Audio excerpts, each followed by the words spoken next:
So what's up mga master?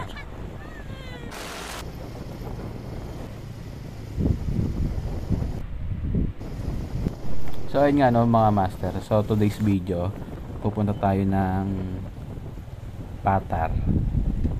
Doon tayo kakain sa gilid sa tabi ng dagat. So dito na kami sa Katuday. So ito yung shortcut, ibang way maliban sa highway.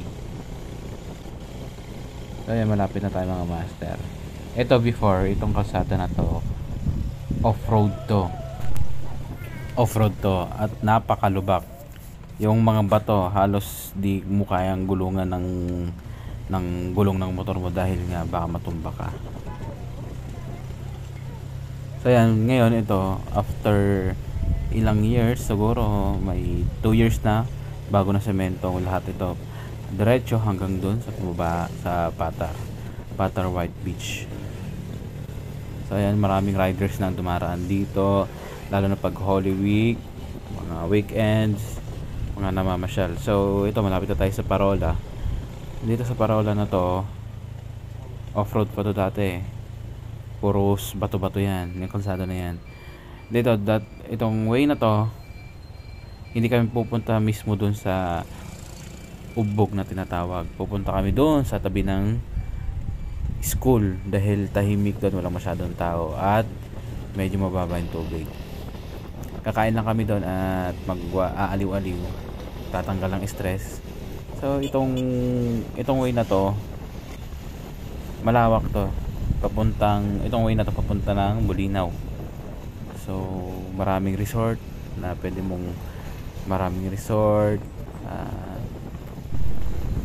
transient and mga bahay na pwede mong upahan, may staycation, mga ganun. So ayan, so nandito na tayo sa Patar Elementary School. So tuwing puno, pag Holy Week, pag puno doon sa mismong main beach ng Patar, hindi kami doon naliligo. Dito kami naliligo dahil dito malapit yung kamag-anak ng aking misis. So ayun nga, nandito na kami, walang katao-tao. So ito yung elementary school, ito yung Patar, at ito ang aking uniko iho, si Zion. Maliligo ulit siya ng dagat, half bath lang. So ito yung way.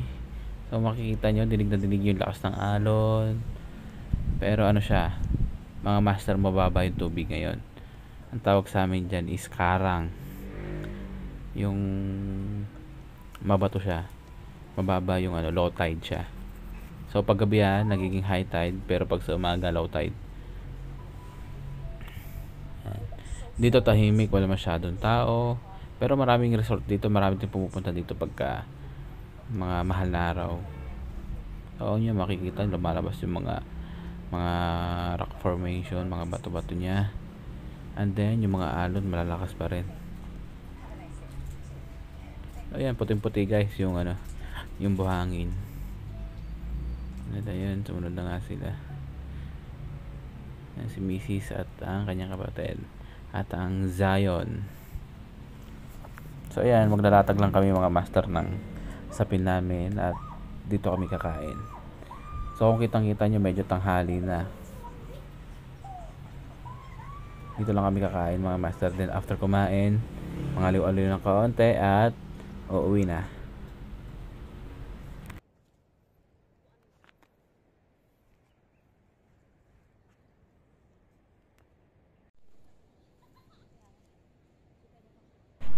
So napakasarap dito master, binabalik-balikan namin to tuwing uuwi kami ng Pangasinan. Ang sarap lang mag-relax, ganoon. Yan, maglakad-lakad. At dati kami lang, ngayon may kasama na kami yung bulinggit. Ayan manghang-mangha siya sa dagat Ayan, ang lakas ng alon mga master.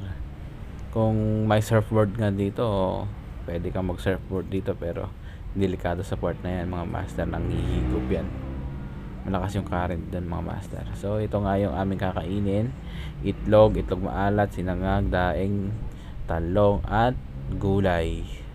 So perfect na perfect yan dito sa gilid ng dagat. Ayan. So ayun, tara, kain muna mga master. Sarap ng pagkain. Itong ganitong pagkain dito sa probinsya, napakasarap yan mga master. Kain.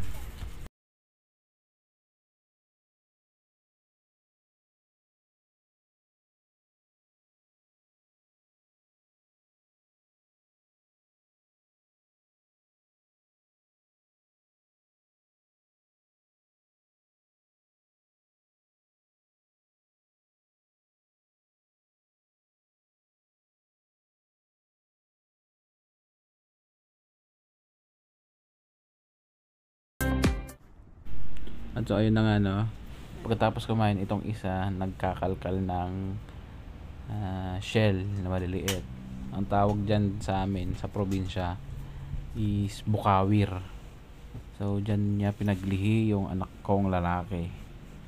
Ayan, no, nagkalkal din tayo mga master. Ayan. Sa gilid lang yan ng dagat. Medyo mahirap hanapin pero magtsatsaga ka talaga dahil gusto nga ng ating misis yan. So yan, kung makikita nyo, napakalinaw ng tubig mga master. Kitang kita pa yung mga isda. Ayan, so nakakita tayo. Yan, okay na yan, uwian na. Yan, Patar Elementary School. So dito kami sa gilid at uwian na. Maghuhugas na kami.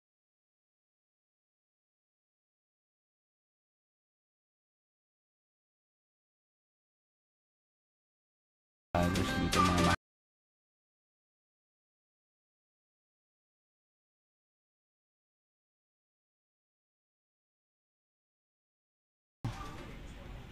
So ayun nga mga master, nakabalik na kami dito sa Parola. Bali, titingin kami ng mga damit. Kung may matipuhan, bibili. At kung ano-ano pang mga matipuhan mga master. So marami ditong mga souvenir, damit, mga floral na mga damit.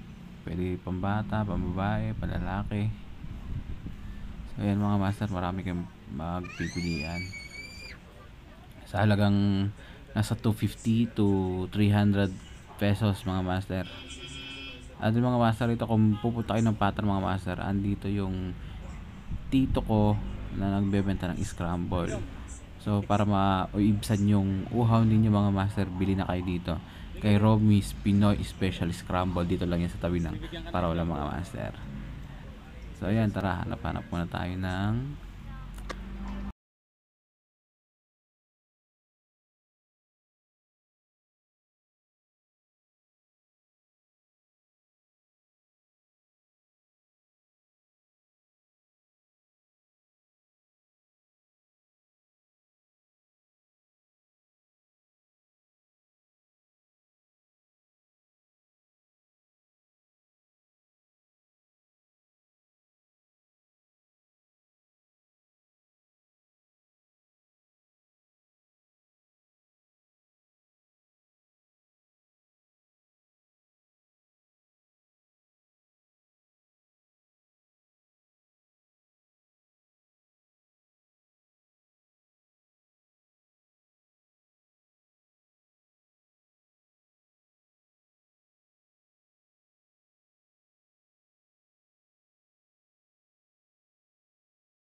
halagang 50 pesos. Dito lang yan sa Parola mga master. May mabibili kayong sticker dito. Kung mapasyal kayo dito sa Patar Lighthouse, meron kayong souvenir na pwedeng bilhin na sticker, lalo na sa mga rider, para katunayan na napasyalan nyo itong Patar dito. Napakaganda mga master. So ayan, meron silang ratan na bag, mga shell na panamit. Meron din silang parking slot dito mga master. Ginawa yan before. Yan, so marami dito mga wallet, pamaypay, mga rep magnet, paperweight, mga baso, so ano kung ano pa mga souvenir mga master. Remembrance nyo na nakapunta kayo dito sa Patar, Bulinaw. And yan, so napakarami ng mga pwedeng pasyalan dito. Dito lang yan sa lighthouse mga master. Iba pa yun doon sa mismong baba ng beach, marami din doon. So ayan, napakadaming tao dito sa Parola master.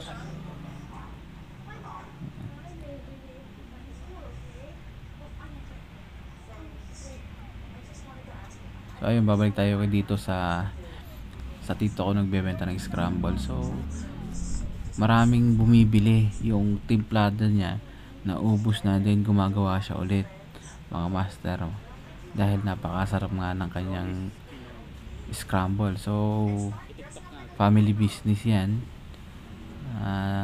matagal na business yan ng lola namin, pituloy-tuloy lang at ang magkakapatid magbabayaw.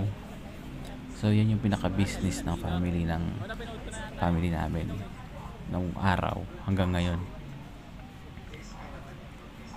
So ayan, dito lang yan mga master, pasyalin nyo yan master, nang matikman nyo ang special scramble.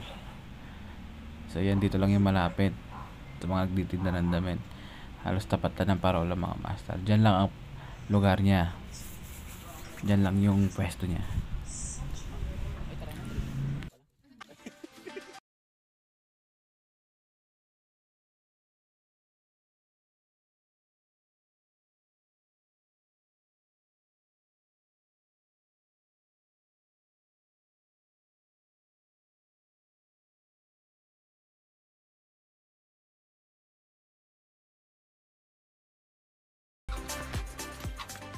Ayun na nga, hindi mapigilan itong dalawa at inantay nga namin yung scramble hanggang sa matapos ang pagtipla. So ayun na nga mga master, siyempre sabi naman muna tayo sa customer muna bago tayo, kasi ayaw pabayaran ng aming tito yung scramble. So syempre mauna benamano doon muna sa customer. So syempre hindi ka mawawalan.